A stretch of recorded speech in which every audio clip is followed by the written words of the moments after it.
Um, As a commission, what's your pleasure with the agenda? Mr. Chairman, move to approve the agenda. Has been moved and seconded. Any comments? If none, all in favor signify by saying aye. Aye. Have an agenda. Oh, did we take roll or we? We have a quorum. Yep. Yes. Mhm. Yep. It's been recorded. Very good. Item 2, the State Building Commission rules. House Bill 172 became House Enrolled Act 24 after the legislative session. It becomes effective July 1st, 2025. We had some discussion at our April SBC meeting with a very late delivery of some proposed rules. That discussion turned out to be very helpful. And so we have a new set of rules that were distributed after a working group refined them on April 18th.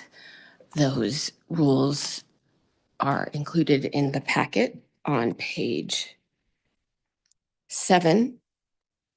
Nope, sorry. On page 6 is the bill as it was introduced. Inserted into the back of your packet is that Enrolled Act.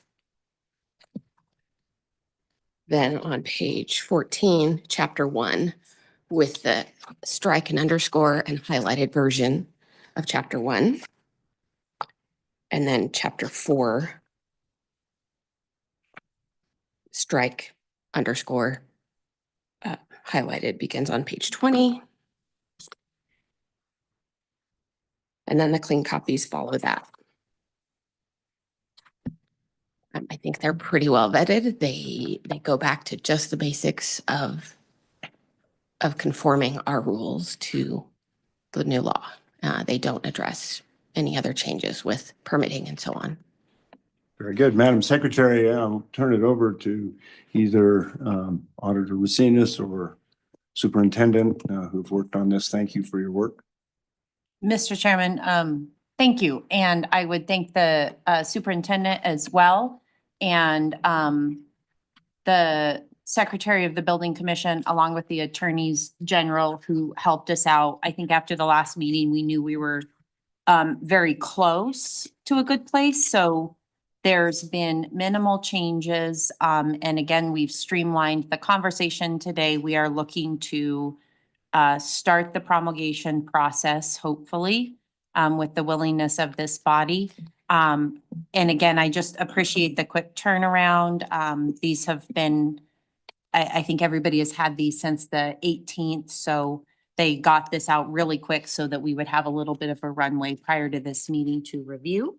So Mr. Chairman, we went over these in pretty good detail at the last meeting, so I would leave it up to other members of the commission how much they want a walkthrough of these, perhaps by the secretary, or if we are ready to proceed. So, Madam Auditor, if it makes sense, I'll recognize Superintendent Dagenfelder. Then I think we have Representative Abby Angelos, Senator Landon, and Senator Driscoll online. And I thought I might just let them have comments and then we can proceed. So, Madam Superintendent, good to see you. Thank you, Mr. Chairman. Not much more to add to the auditor's comments. Our direction in the committee was simply to really just reflect as simply as possible the legislation that passed. There's nothing in the rules that covers some of those other topics as discussed around surety bonds or public gatherings. So it was meant to just simply look to how we, include the codified language into our rules. Thank you. Thank you. Senator Landon, I'll recognize you. Mr. Chairman, thank you. Good morning, everyone. Was very happy to sit in with our rules subcommittee, Mr. Chairman, and I think the superintendent and the auditor have hit the nail on the head. I'm very comfortable with where this is, and as the superintendent pointed out, Mr. Chairman, it doesn't include anything but just honing in on the Enrolled Act that is included in your packet. So I think we're in a good place.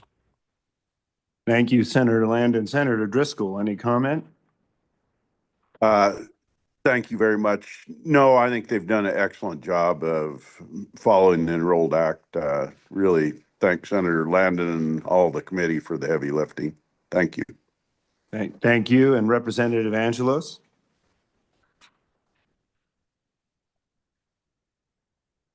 Thank you, Mr.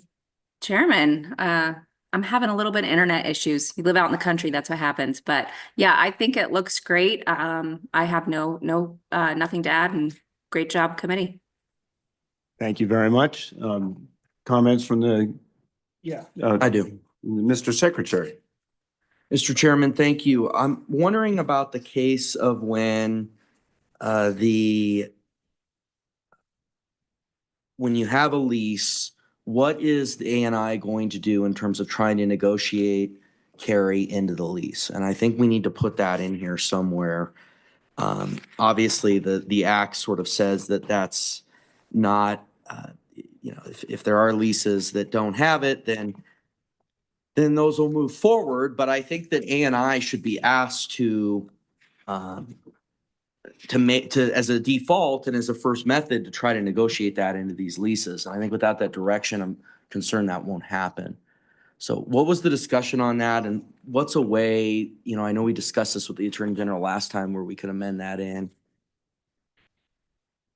Madam Auditor. Mr. Chairman, I think we agree with that.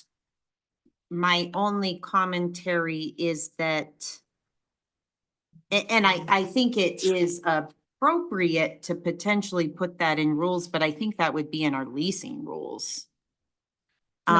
Whereas this document is more guided towards public areas and the public where that's internal business, but please Suzanne or Andrew, correct me if I'm wrong, but that's my thought process, is that could would be more appropriate in the leasing rules. Madam Secretary, thoughts? Mr. Chairman, I agree with that. I think that it does not necessarily need to rise to the level of the rules. It can be policy, it can be just standard practice, and I think Administrator Coleman would like to address that. Administrator. Thank you. Thank you, Mr. Chairman. Andrew Coleman, General Services Division Administrator, ANI. I think I agree. I think a policy would probably work to cover this. I think there's lots of things that we take into account when we do leases that we try to do as best practices, and this certainly can fit into one of those. We have not approached or kind of surveyed current lessors about what their position would be on adopting this. I think we wanted to see kind of something in writing that we can provide to them to say, this is what we're asking you to see if you will allow this in the offices that we currently lease. But certainly a practice going forward, we can use that as part of our negotiations to make sure we have talked to them about that and work to try and secure leases that have that provision.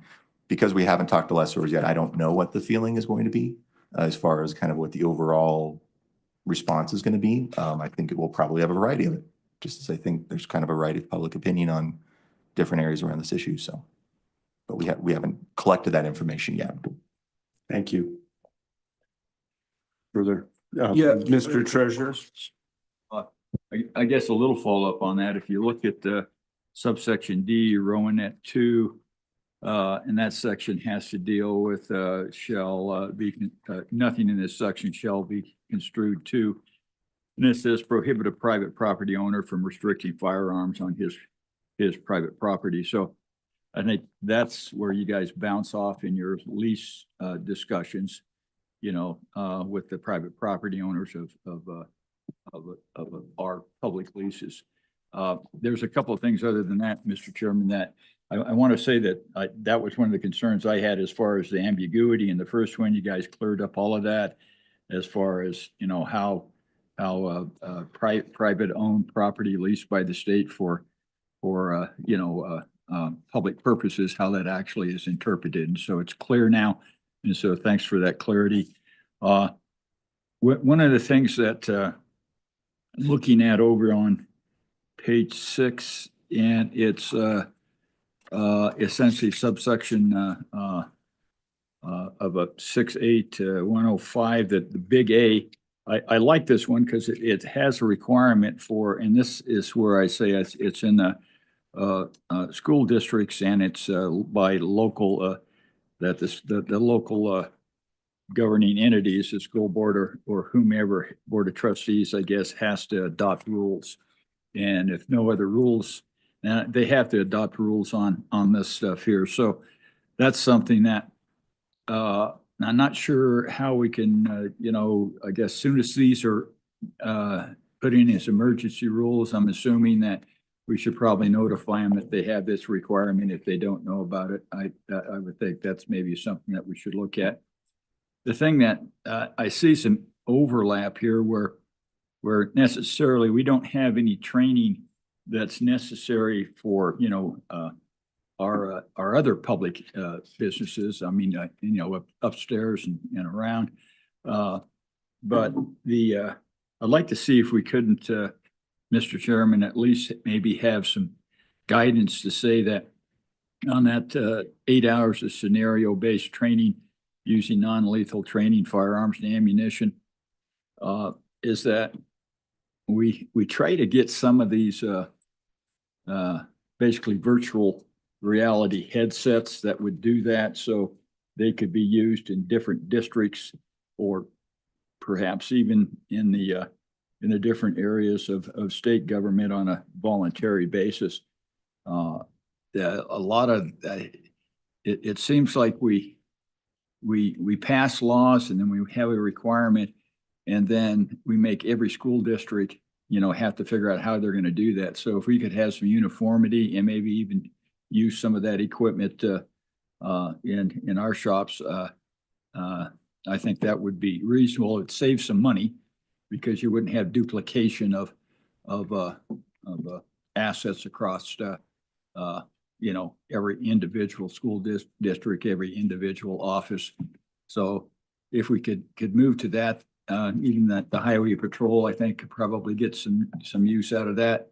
And if it's that portable system, then they're just in a suitcase. You can take them and everybody can use them. So not anything that we have to do necessarily with the rules, but I think that if we could do that as far as implementation, that would save the state some money and get some needed scenario trading and don't shoot circumstances, and so we don't have accidents. Mr. Chairman, I have a question. Thank you, Mr. Chairman. Thank you, Mr. Treasurer. Mr. Secretary. Yeah, Mr. Chairman, I have a question for the treasurer. How would simply asking ANI to attempt to negotiate into their leases carrying of a firearm, how would that be inconsistent with private property rights? Just asking them to negotiate that in. I don't think it is inconsistent, Mr. Chairman, Mr. Secretary. I just drew that one out, saying that is where we start from, and so we know that clarity is in the leases. And I don't believe there's anywhere in here where, and maybe there is, there was some stuff about posting, whether it's and so I think that's something that would happen in a private situation where the private property owner would not want the carrying of firearms, that would have to be posted, and probably draw some attention to it that this is the decision of the landlord and not necessarily the state. In the placard would be good. So yeah, I agree with you, Mr. Secretary, that I just wanted to draw attention to that. That's where we start, and to the extent that we can go back in and actually make these rules. You look at us. It's the I think where it starts is what do we start that everybody can carry in a private landlord thing, or whether that it has to be negotiated one way or the other. I'd like to get everything negotiated as quickly as we can, and with the greatest extent of uniformity to the statute. But I think we're on the same page, wanting to do the same thing, more or less. Thank you, Mr. Chairman. Thank you. Further comments, Madam Secretary? Mr. Chairman, related to this discussion, but perhaps separate from the rules, I have a couple of suggestions for things that it sounds like it would be helpful to have directives from the commission to the leasing section to first inquire to see whether carry is permitted on their property, because there's a provision in our rules that say, so shall be clearly marked. So we will need to know on July 1st if we clearly mark it or not. And then to assist the leasing section in making that negotiation and putting terms in future leases, having a written directive from the commission, I think would be helpful for the leasing section. And then separate from that, along with the treasurer's thoughts and the work that A&I will be doing on personnel and so on with their policies in regard to concealed carry at work, perhaps a motion to direct us and A&I to inquire in costs for those kinds of systems to bring back to you to see if we'd want to fund it through SBC contingency or something like that. Just those are my brainstorms on the spot. Thank you, Madam Secretary. Mr. Chairman. Mr. Secretary. Thank you, Mr. Chairman. One thing I might have missed it, but I didn't hear on terms of the leasing, not just inquiring with the lessee, with the lease, who we're trying to attain the lease from, that what their policy is, but trying to negotiate that into the lease. That's, I think, where I'm trying to go with it. Not just acquiring and saying, what's your policy, but trying to negotiate that in. I did, Mr. Chairman, Mr. Secretary, I did intend to reflect both. First, Okay. inquire what the existing conditions are. Okay. And Well, we you know- have many, many existing leases that may take a little bit of time, negotiate that in. Okay. But having that direction from the commission would be helpful for the Right. leasing section. Well, but, Mr. Chairman, I think one of the things that would be helpful for when you're negotiating is to come in and say, look, this is why I think it should be in the rule, is to say, look, this is something that is prioritized. We've been mandated that this is prioritized, and not to just come in and inquire, but say, look, we're really prioritizing this. And that, I think, is going to really strengthen your negotiating position. Mr. Secretary, I think Andrew had suggested that be a part of the leasing rules. Is that correct? Mr. Chairman, I guess I was As a proposing policy. as a policy, as kind of best practice, but with the understanding that that's the directive from this commission. I guess I would add, we have, I believe, around 200 leases that we pay, and to open all of those up and try to amend those into existing leases is quite a task to do. We also will, I think, anytime we touch the leases, there's always other things that lessors potentially want to raise costs. And I understanding that is maybe of interest to the state to pay maybe a little higher to make sure that there's a policy is something that, we wouldn't throw out the idea, but understanding that if we did need to go through and renegotiate existing leases, that is a pretty substantial haul to do. I will say that from looking at the lease language that we currently have, I have not found anything that indicates that we are, through our leases, prohibiting any carry or open carry or concealed carry. That is something that I believe the lease, the closest it comes to is that the lessor has an obligation to comply with other laws. So there's really nothing in there that says that we couldn't, through just working with the lessors, have something in writing from them that just says, yes, I'm fine with this, without necessarily having to build it into the leases. Negotiating into future leases, we would work to have a provision that would be a little bit more clear in the lease, to make it kind of very open as we do additional leases, for them to make sure everybody knows where we're at and we're all on the same page from the beginning. I will also say, in relation to the signage question, I've already been talking with folks and already been working towards, we know we're going to need to have some suggested signage, so we can try and have some uniformity, and that's going to apply to trying to suggest things for agencies that are going to be affected by existing prohibitions in public spaces. But we've also had inquiries from other agencies about, well, what should we do in our leased spaces? So our intention was to provide, have that conversation with the lessor about where are you comfortable with adopting this as well, so that we could allow concealed carry in compliance with other state buildings.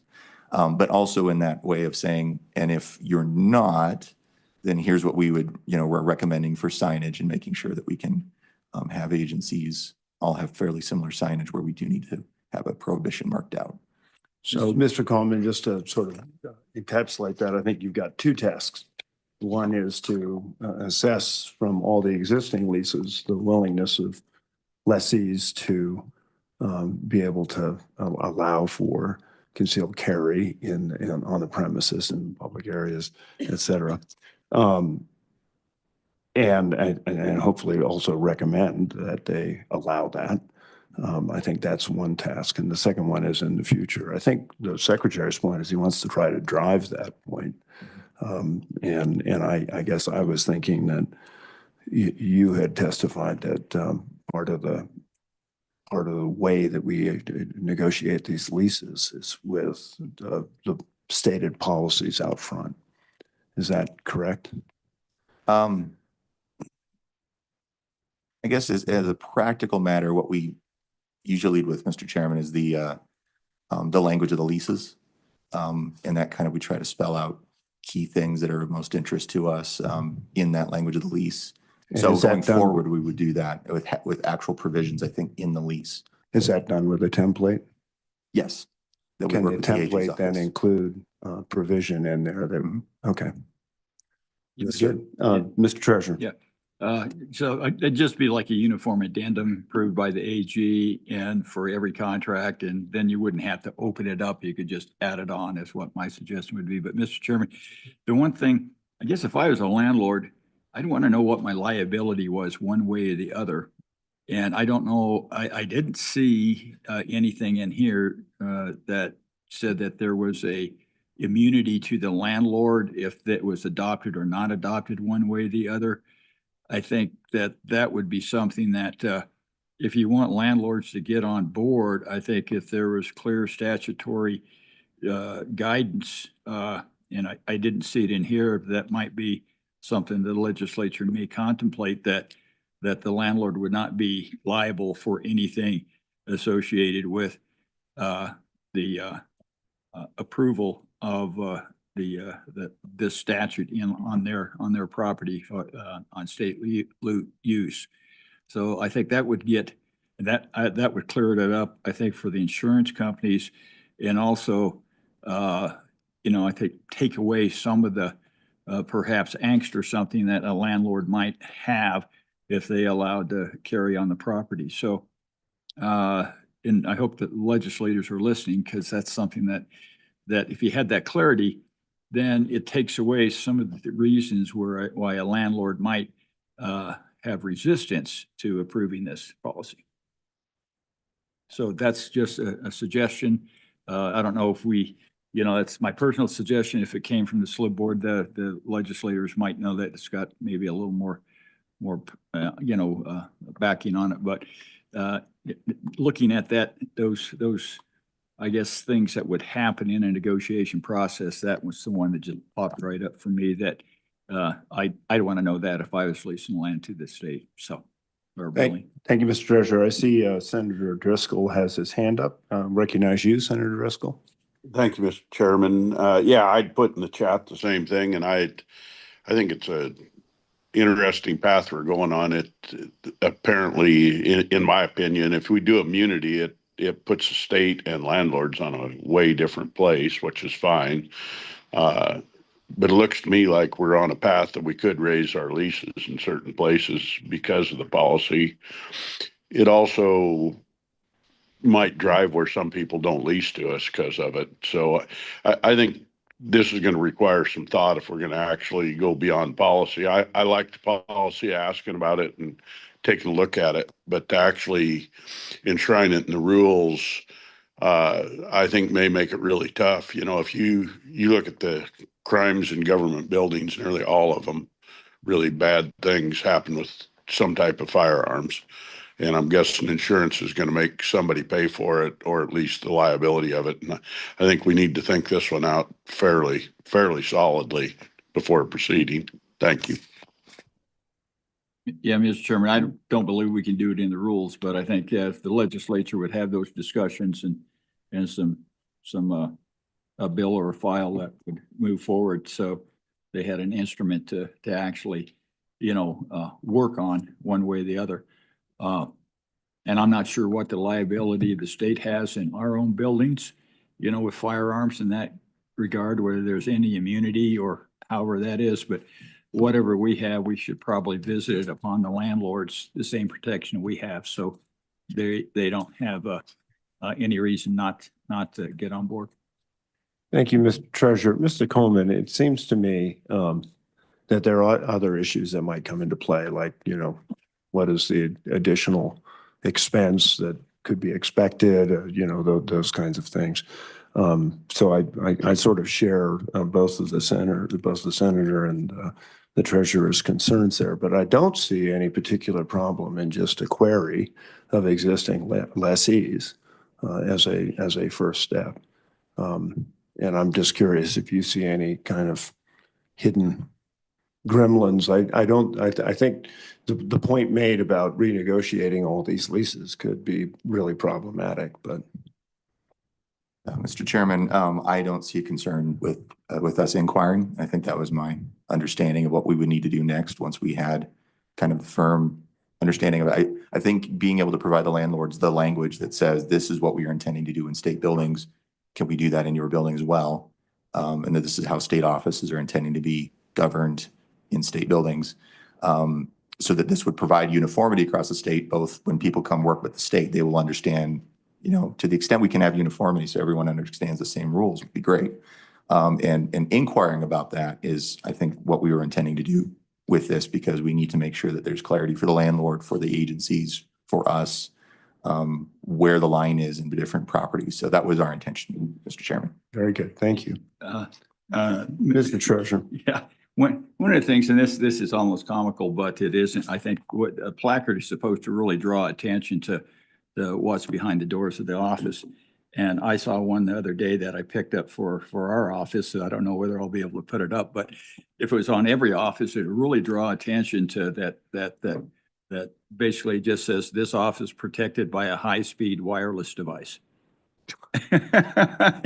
I think everybody would look at that and they would know that this office was protected by a high-speed wireless device.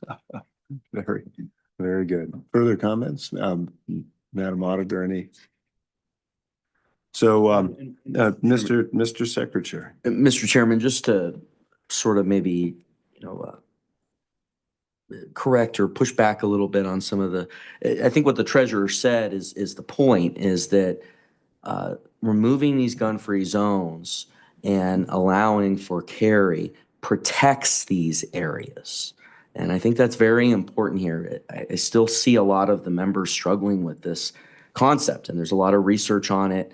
It should lower our liability in a society built on common sense and reason. It should not raise the liability because when you have a situation where people are protecting yourselves and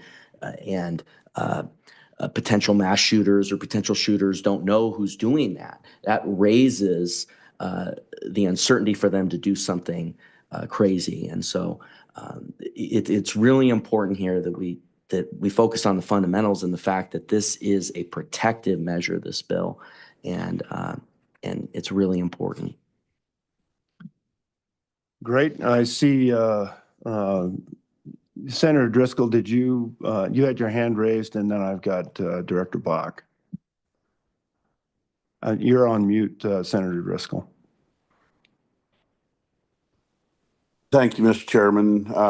I do. I appreciate the last talk, and it's fine. It's what we have on the floor of the legislature all the time. But as a landlord, you're dealing with insurance companies that make those decisions for you. They're risk decisions. And for us, it's getting our properties leased at a right price and getting it done and respecting private property rights. I in no way infringe, and I fully believe what we've done is right. But the flip side of the coin is private property rights on leasees and what it does to our lease rates and what insurance companies do. And I think that's the common sense end we have to hit is where do we hit a happy medium on the thing and still respect all the parties involved without driving huge amounts of cost to the state. And I think we've got to look at all sides of it, weigh it out and do it. And there may be most instances, I think they're probably going to go along with it. My belief is if you're going to deal with insurance companies, the only way to go would be you're back into governmental immunity on the whole thing. And that gets hard. A lot of the lease space we do is not just the state of Wyoming, it's other, and you're into the whole building then. So I think there's, like I said before, a huge amount of complications here. I think it requires some caution and some thought before we bail in and get where we maybe can't lease in some different places because the insurance just won't let us or drives costs ridiculously. Thank you. Thank you, Senator. Director Bach.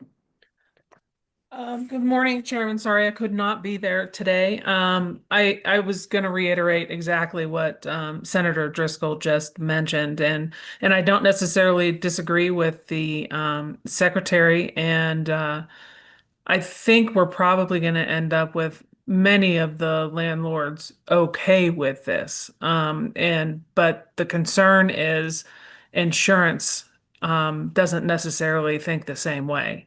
We are working with our risk management to see exactly if there's going to be any kind of increase for us ourselves. So I think having this discussion maybe after we start talking with landlords, we can update the SBC on what we're finding with our landlords. And if it is does create a problem and it looks like the majority are not wanting to follow what we're doing, then we can report back to the SBC and then adjust our policy there. The one thing I would be concerned about is if we started opening up leases that we already have. I don't want to end up in a situation where they say, well, if you want us to do this, we're going to raise our rates. And then we end up with a difficult situation on where to put people. So the ones that are currently not up until maybe next July, I believe that we can go in and ask and talk about it. And then renegotiate next year when the lease is open. That would be my preference so that we don't end up with a bunch of leases that rise in the middle of a biennium. Mr. Secretary. Thank you, Mr. Chairman. And, I really want to continue to engage on this, what you're seeing from risk management with insurance companies, because I think that, for an insurance company to raise these rates would be, when the research shows that this increases safety, while it might not fit with sort of this CNN sort of worldview that the schools across our country have tried to build, the research shows that this increases safety. And so if it did increase the insurance rates, I think that's something that ANI would need to report to the insurance commissioner, because I think it would be consistent with predatory behavior and inconsistent with reason, which is what rate setting from an insurance perspective should be doing. So, I want to continue to engage on this, and I hope ANI does and talk to insurance because I think we need to be looking at this sort of predatory behavior by insurance companies, and that's very problematic if that in fact is happening. And we can definitely report back to you on what we find there. No problem. Thanks very much. Is there further conversation on this? If there is none, I would move the adoption to the emergency rules? There's no other- Well, Mr. Chairman, I have a question. We're going to start the regular rulemaking process today. And then I thought we were going to enact the emergency rules at a later date, but was your intent to have us go ahead and also vote on the emergency rules, but just have them be effective July 1st? Mr. Chairman's Auditor Racines, yes, that's what I've got here. So on page 5, towards the top, there's a proposed motion to approve, disapprove, or modify the proposed rules. And then towards the bottom of the page, after we have a little bit of emergency discussion, if we want to, There's a motion to approve, disapprove, or modify the SBC rule of revisions as proposed as emergency rules effective July 1st. So, Madam Secretary, just a question. I'm wondering, I understand I understand the motion and both of the intents of that. I thought I understood the auditor may have a suggestion about being able to start the regular rulemaking, and then emergency rules could come about at a subsequent date if there were public comments that would address that. I don't know. I don't want to put words in your mouth, Madam Auditor, but is that kind of what you were thinking? Mr. Chairman, that is what I was thinking. My thought process would be promulgate regular rules. And while we know that we can't have those regular rules effective by July 1st, the entire public comment period will have run its course by July 1st. So we will have some sense if we have made some fatal flaw or something that needs to be tweaked before we voted on emergency rules. That being said, where we've essentially matched the rules to the statutes, we could certainly do this. And then I guess if we discover some tweak or amendment that needs to be made, then we would have to have a short meeting in late June, as we would have anyway. But if the commentary is, I expect it to be unremarkable, because I think the rules just, if the commentary is, I don't like the law or I do like the law, that's it, but not so much to do with the rules, which is perhaps what I expect, then I think we are set to go and we wouldn't need a special meeting, but I don't have strong feelings either way. I think both of those are acceptable to proceed. And Madam Secretary, just thinking, Madam Auditor, too, we already have a set of rules in play that allow for concealed carry, constitutional carry, actually, in the public areas. So in terms of an emergency, it's not clear to me that reaches that level, whereas if we have the law going into effect on the 1st of July, there's maybe a bit more compelling reasoning. Mr. Chairman, I absolutely agree. And on page 5, about the middle of a page, the first step in the process of emergency rulemaking is deciding if there's an emergency. And where we do have constitutional carry defined, and the law would always supersede our rules. Mm-hmm. I'm not certain that it's an emergency either way. Well, Mr. Chairman, I guess what we could do then, it makes sense to get the comment period going, and that just, I guess that motion would be moved to approve the SBC rule revision as proposed, and then that starts the clock, gets our commentary, and the emergency at this time probably doesn't exist, but we sure need to make sure that sometime in June, we revisit all of that with more information and any changes and move forward. Second. Well, That's been moved and seconded. Discussion, Mr. Secretary. Mr. Chairman, I'm just a little bit concerned because we do have a bill that is going into effect this law land on July 1st. And I understand what you're saying, that it supersedes, and I agree with that. But we've seen in numerous settings it be asserted otherwise. And, with, the fact there was a veto and this not being signed, I think it's good for us to have clarity across the executive branch as to what's going on here on July 1st. So, I think it would be better to start this process now because, look, you guys got to get permission to proceed, or at least if you're going through the process, that's going to take a few days, although maybe they'll get back to you today. And so then you got 45 days of public comment. So we're in the, late June. And so the question is whether the LSO review will take 10 days. And I think that's very doubtful. I mean, we were undergoing this ourselves. I mean, That's, I think, going to take at least 3 weeks, if not longer. So I think it's almost guaranteed we're going to have a period, if we just have regular rulemaking, if we don't do the emergency rules in June, where we don't have these rules in place. And, with some of the claims that have been made, I think it's better for us to have clarity here.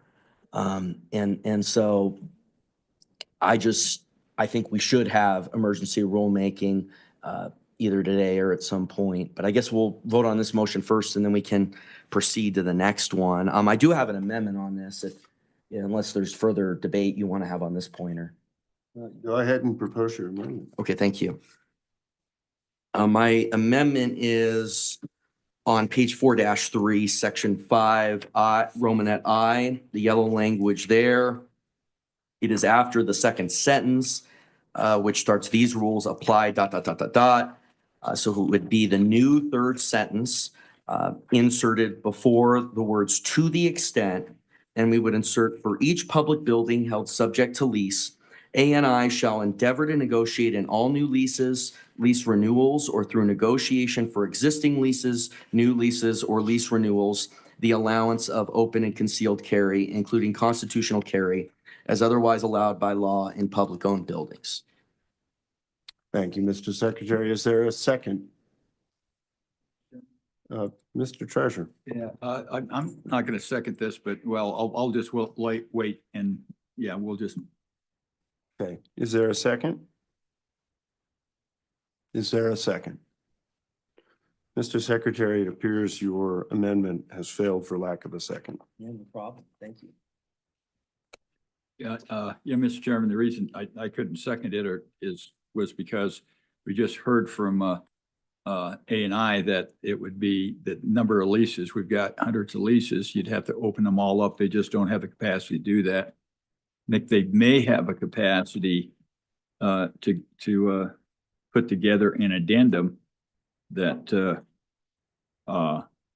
we could that the AG could approve in those leases, but we wouldn't know what that was. So I wouldn't say we should vote on to make it an amendment, that we would just ask A&I to get an addendum together so they don't have to open up the leases. They can just add it on to the back end of the leases and have it optional whether the landlords want to do that or not.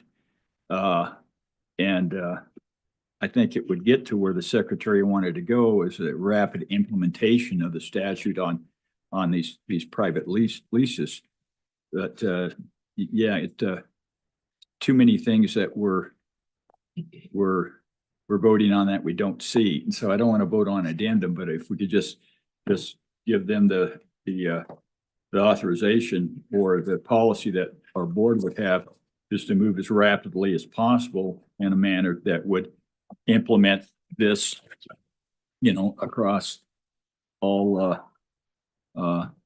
buildings, public and private, as soon as possible, as far as the understanding what it is. But in that case, they're going to have to do the analysis, the insurance, the liability, and all those things, because you'd want to have those factors in the addendum. I don't see that analysis is present today. And so, but I think that they can move toward that to where we would feel comfortable actually seeing language and voting on an addendum, to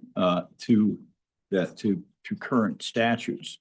And so I don't know, in these particular rules, they're not going to be enforced. So, until they're actually promulgated. So there's no reason really to move forward on that. But we just got to get all our ducks in a row and the proverbial I's and T's dotted and crossed before we move on this, but do so in a manner that is thoughtful and as quickly as possible. Mr. Secretary. Well, thank you, Mr. Chairman. I heard there that maybe he didn't had some concerns on opening up existing leases. So I went ahead and amended the motion. I'll bring this, a different version of it actually, to satiate that concern. and that would be on page 4-3. I move that after section 5, Romanet I, it would become the new third sentence. Before the words "to the extent," we would insert, "For each public building held subject to lease, ANI shall endeavor to negotiate in all new leases, lease renewals, or through negotiation for new leases or lease renewals, the allowance of open and concealed carry, including constitutional carry, as otherwise allowed by law in public-owned buildings." So I think we satiate any of those concerns there, and also, I think that just asking them to endeavor doesn't mean they can do an analysis, whether or not that's in there or not. But I think we satiate all those concerns with the new language. Okay, Superintendent Dagenfelder, I'll recognize you in just a second, but we've had a motion put on the before us, so I will call for a second. Is there a second? Is there a second to the Secretary's motion? Is there a second? Mr. Secretary, I'm sorry, that has failed for lack of a second. No problem. I'm going to recognize Superintendent Dagenfelder.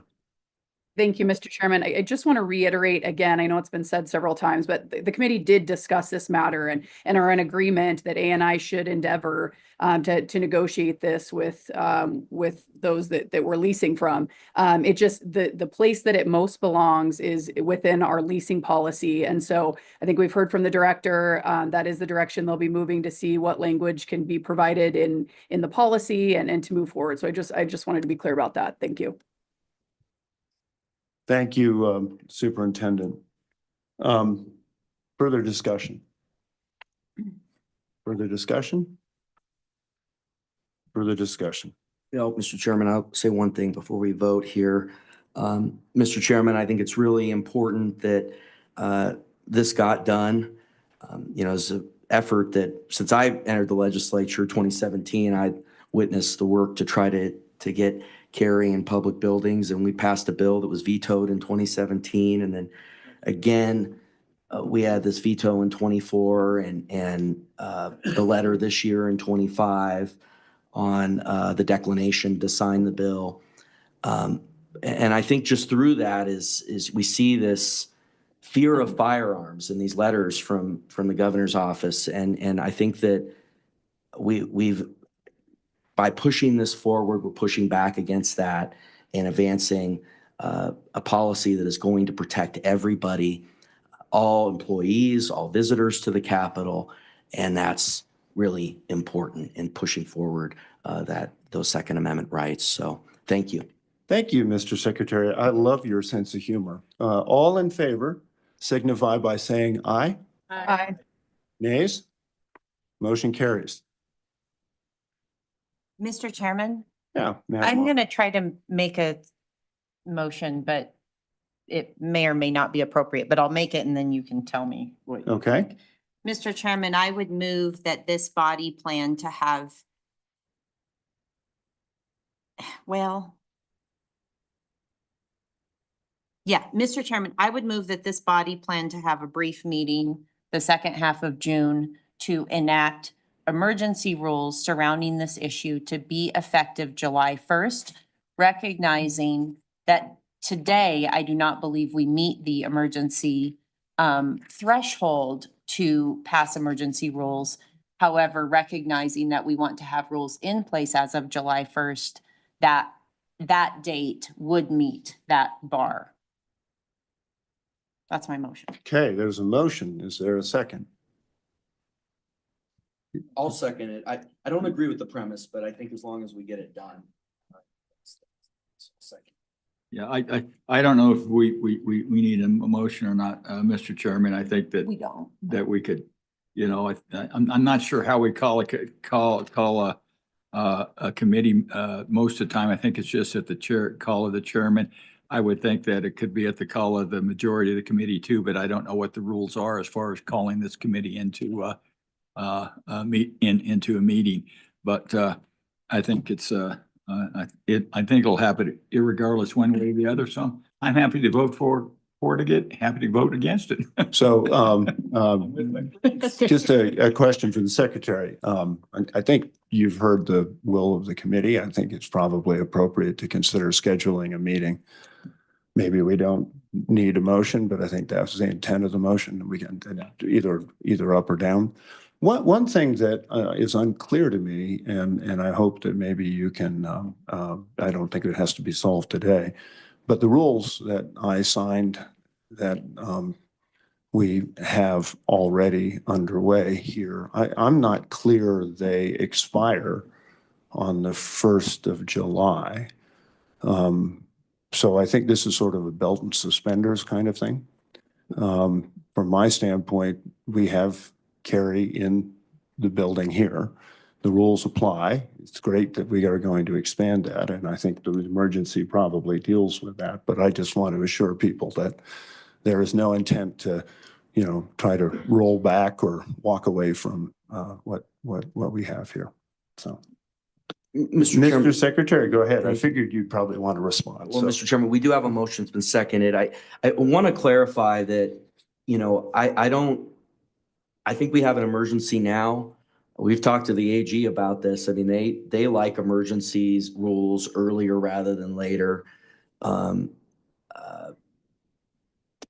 Actually, there's been some conflicting advice on this, and that's fine. Different attorneys can disagree, but I think this has been done before. So the part of the motion, the premise that I disagree with a little bit is I think we have an emergency now. If we want to wait until later, the point is that I think we should have these in place in July 1st. I think the practice of agencies should be to have the rulemakings in place with the effective date of the laws in question. And so I think it would be great to have a meeting in June because I don't think we're going to hit it because of the LSO review, and we're not going to hit it. So, yeah, I agree with having a meeting or doing it today, getting it done. Very good. Further comments? Further comments? Mr. Chairman. I'm sorry, Madam Superintendent. Thank you, Mr. Chairman. So is the motion still on the table or was that pulled back? I believe the motion is still on the table unless it's been pulled back. It is. It's still on the table. So no further discussion. All in favor signify by saying aye. Aye. Nays? I think that motion carries. Thank you. Mr. Treasurer. Yeah, your comment brought up a question for me about the rules that are in effect for the rest of the buildings.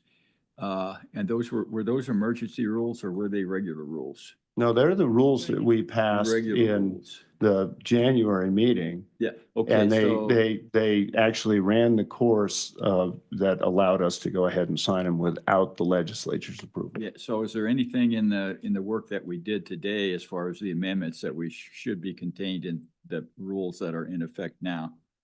Whether we would open those up, lay them on the table and amend them with the amendments that we have in here, or are we fine till all of this gets done? Madam Auditor, Madam Superintendent, or I think also Senator Landon's on that committee, so. Yes, Is that- I don't know, it's just a question for information and I'm good with it either way. Mr. Chairman, I may need to dig into that. My understanding is those rules only applied to The capital. the extension. That's exactly basically the right. capital and the extension. And so these rules apply much more broadly. Right. Mr. Chairman. That's correct, but is there anything in here that should be in those now that you guys have support these? Mr. Coleman, I see you're trying to respond. Go ahead. I recognize you. Thank you, Mr. Chairman. I think these amendments are based upon the existing language. So I think if there are corrections to change what's existing rules into what will need to be in place for more broadly after the statute goes into effect, I think these make those changes. These go into effect, they change the other rules that are on the A calendar. bit, Mr. Treasurer, you might turn yours. When these rules go into effect, they change the rules that are in effect now on the capital and the extension. They Mr. Chairman, I apply to believe both- that's, all areas. I believe that's the case, that it's all actually in these current rules, the stuff that applies to the capital and the extension. And that by making these changes, that broadens it out. And there isn't, I don't believe, a separate rule package or a separate set of rules sitting out there. That's good clarity. We'll figure the rest of this out in June. Just wanted to know, because I knew there were different languages, different areas. Okay, thank you. Thanks. All right. Madam Secretary, I think we can move on.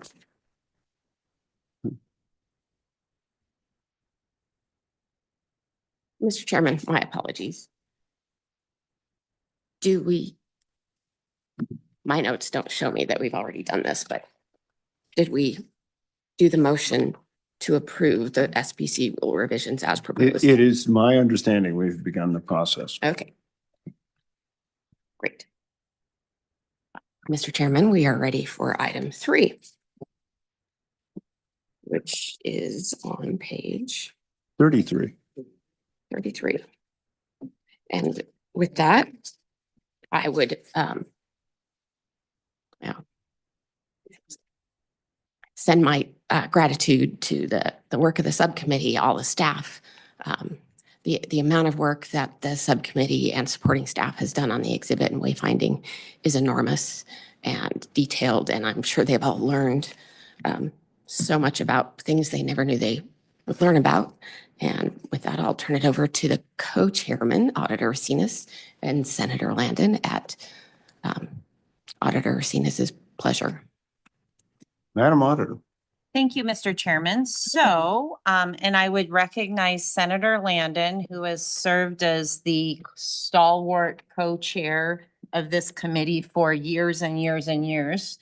And also the treasurer and the superintendent have been valued members, and also dedicated substantial staff time to this project. So one of the components of this project is that the design comes before this commission for approval.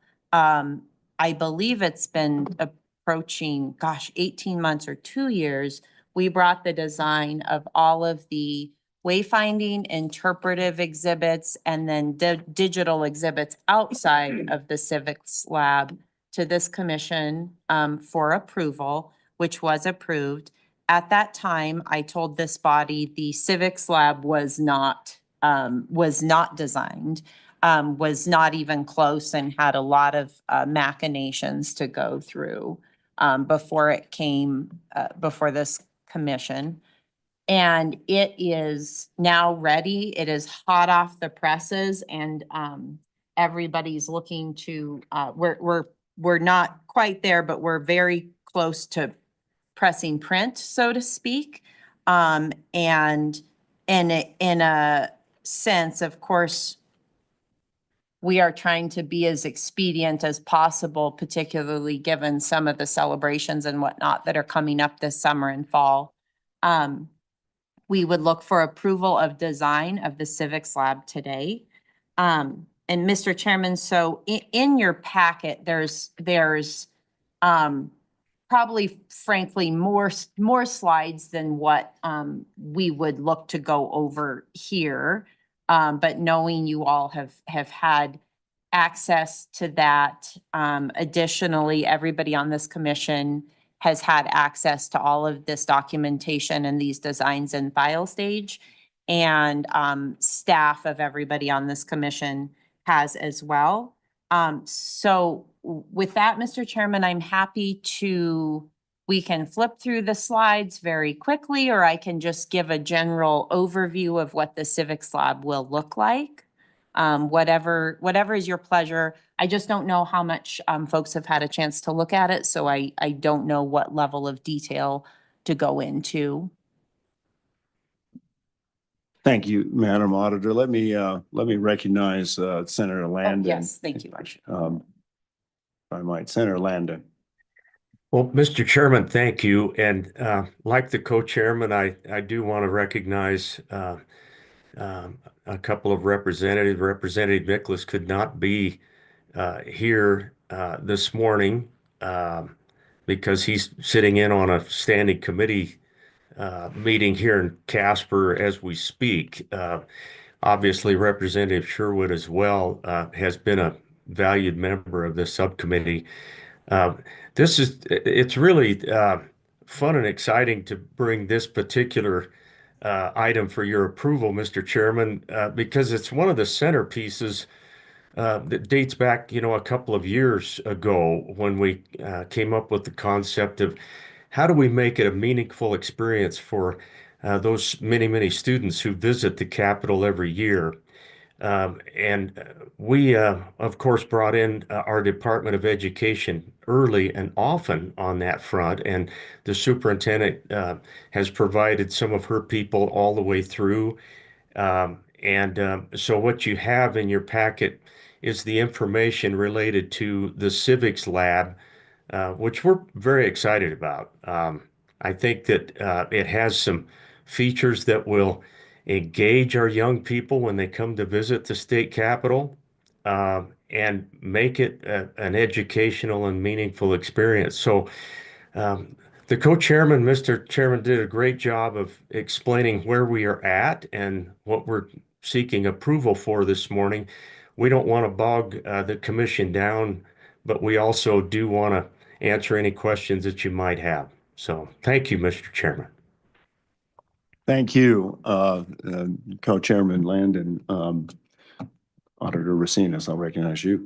And Mr. Chairman, just a really quick overview. As you all know, the Civics Lab is just outside of this auditorium.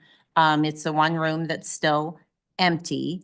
The concept is that we're providing an interactive experience. We're focusing on grades 5 through 12, but let's be clear, this is going to be enjoyable for, very young to very not young, would be the age limits. One of the, again, thanks to the superintendent for lending staff, one of our focuses of the lab has been to make sure that these meet current civic standards for all of those grade levels.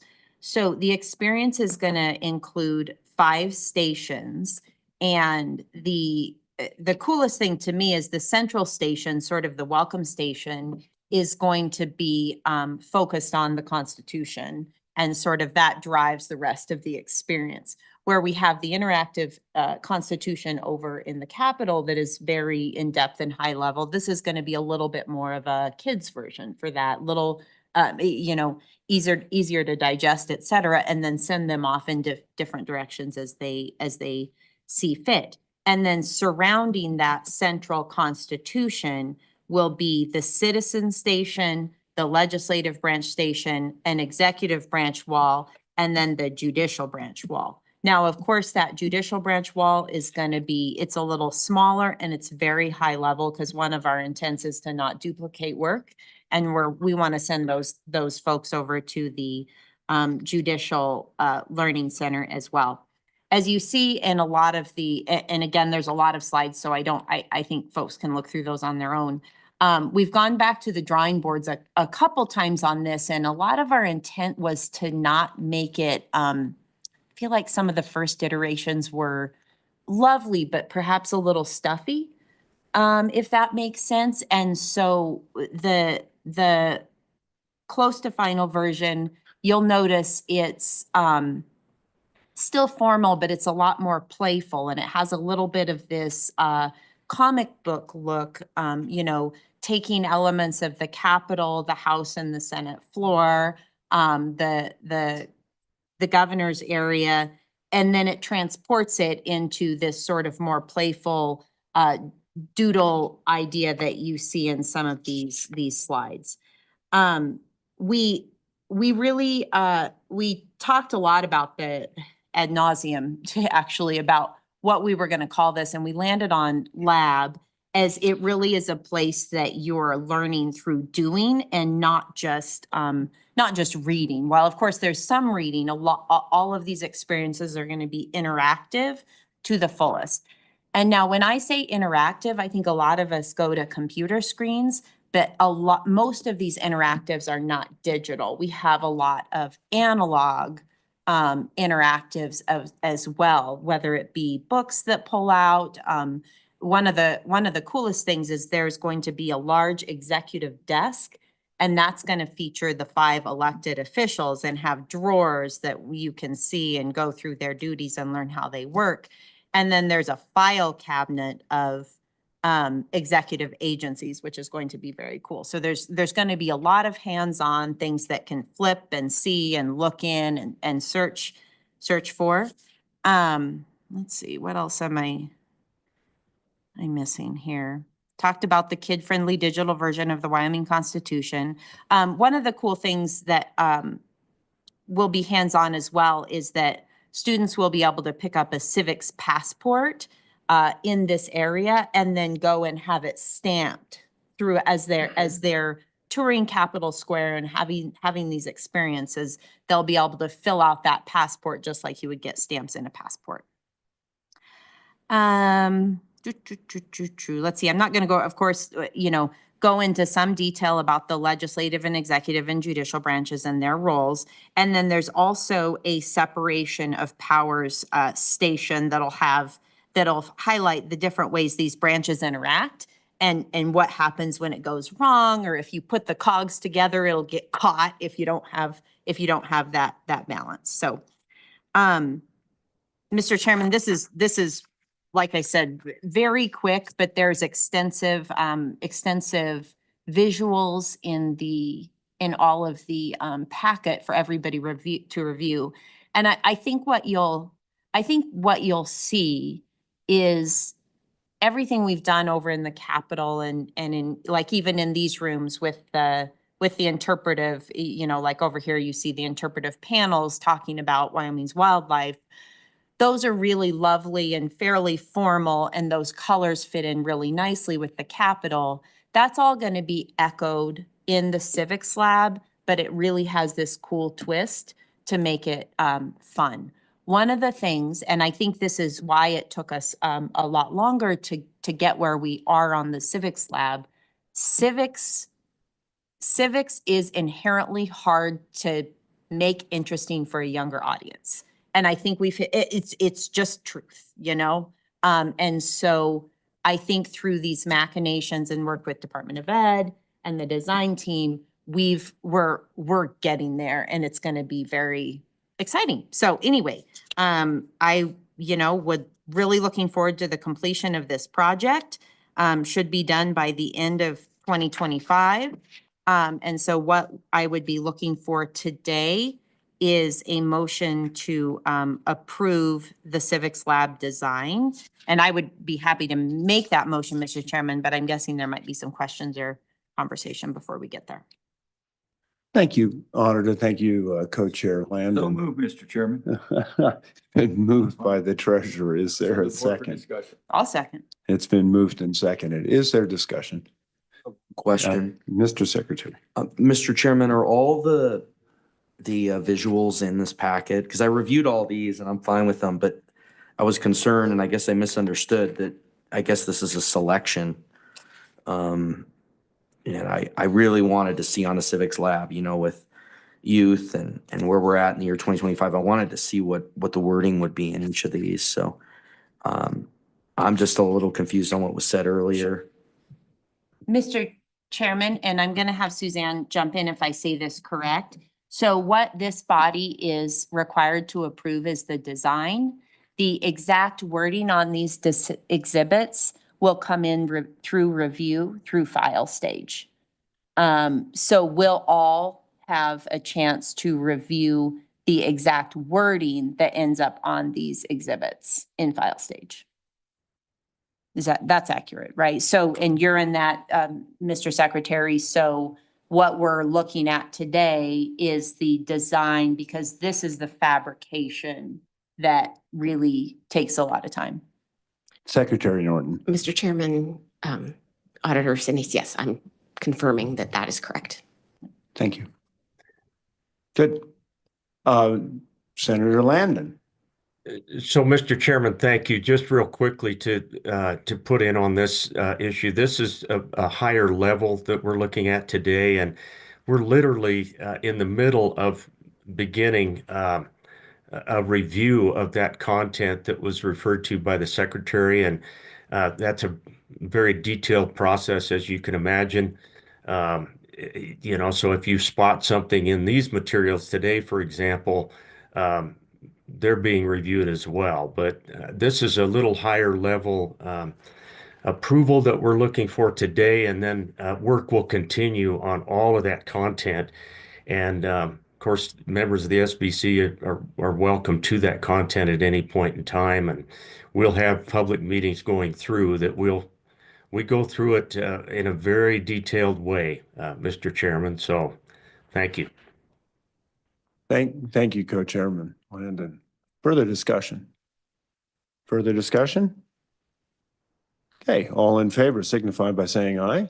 Aye. Nays? I think that is unanimous, so there we are. Secretary Norton, seems to me that there's time for public comment. Is that the next item on the agenda, or?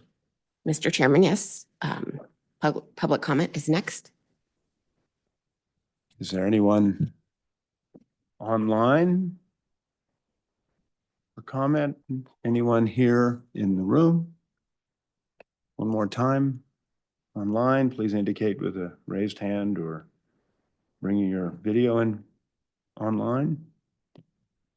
Nope, and not here. Very good, thank you. Secretary Norton? Mr. Chairman, we can adjourn.